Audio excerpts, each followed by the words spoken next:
Have you chosen your iSearch topic? Yup. I'm doing it on the Pacific Northwest tree octopus. I found an awesome website on it.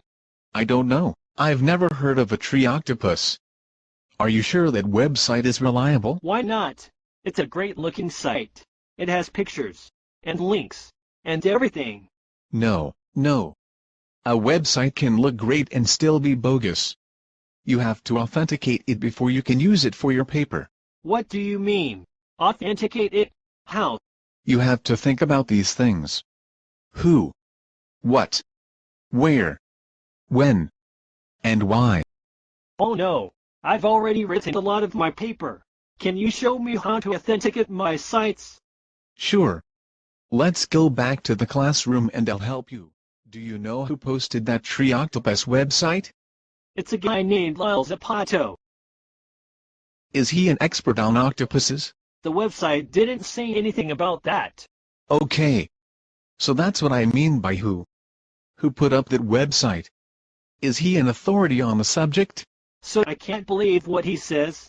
You should Google him and find out who he is before you accept him as an authority. He could be anybody. Let's look at your tree octopus website. Where is the information about the author of this site? I found him by clicking the name of the site at the top of the page. It is called ZPI. I tried shortening the URL in the address bar. It also took me to the ZPI page. Is there anything here that tells you who Lyle Zapato is? No, there isn't. So how can we find out more about him? Like you said, let's Google him. Let's put his name inside quotation marks to keep the words together. Lyle Zapato. And authority. Look. The tree octopus site comes up. Let's see what shambles.net says about it. Shambles is a librarian's website. This is a list of bogus websites. Let's scroll down. Here it is. The tree octopus is a hoax. It's a good thing we checked before you finished your paper.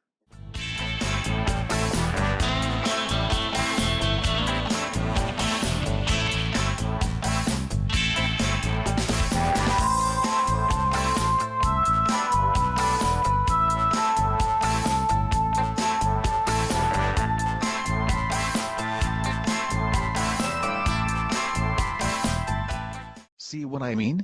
Okay, when I think about authority, I should consider these things. Who created this website? Can you contact the author?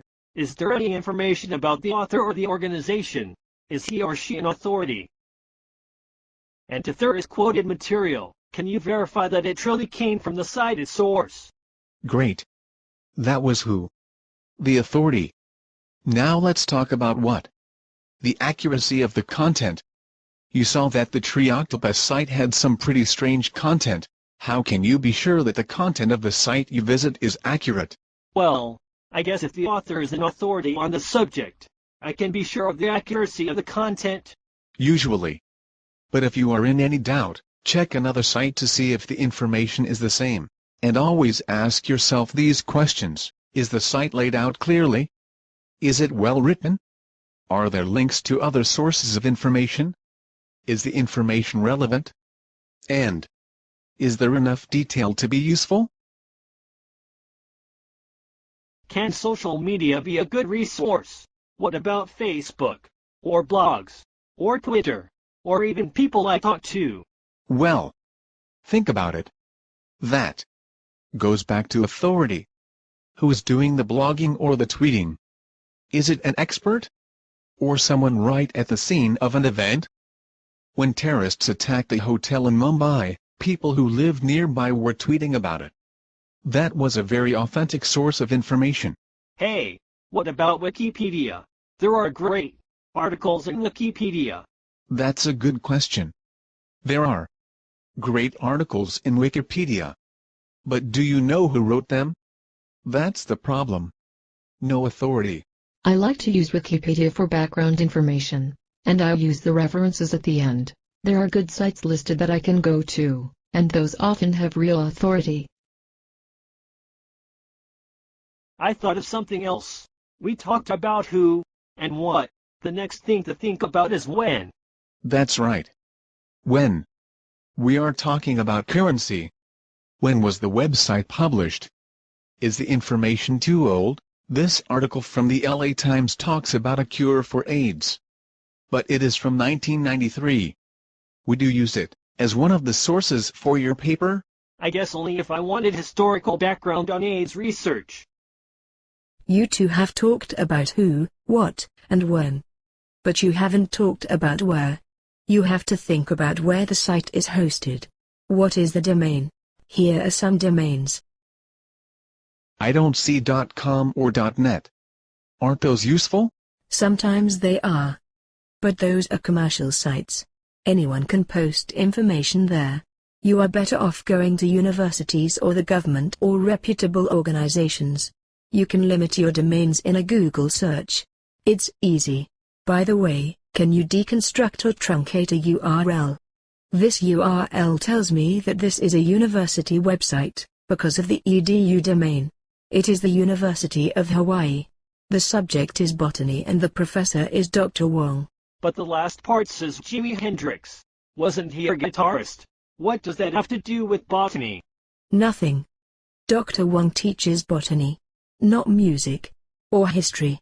So you can't use him as an authority on Jimi Hendrix. Even when you are on a university website, you have to be careful about authority. The information could be written by a student instead of a professor, and if there is a tilde in the URL before the professor's name, it means that it is a private page and not official information.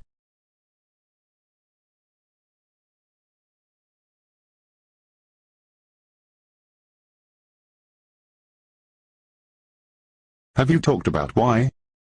What do you mean? Why? Why refers to bias. People usually have a point of view that they are trying to get across. You have to think about where they are coming from. What kind of bias do they have? So we should consider these points. Is there a bias? Is the website full of statements that are difficult to prove or disprove? Does it present both sides of an issue? Is the website emotional? I think I've got it. From now on, I'll authenticate all the websites I find in my searches. Authenticity, accuracy, currency, domain and bias. Or, who, what, when, where, and why.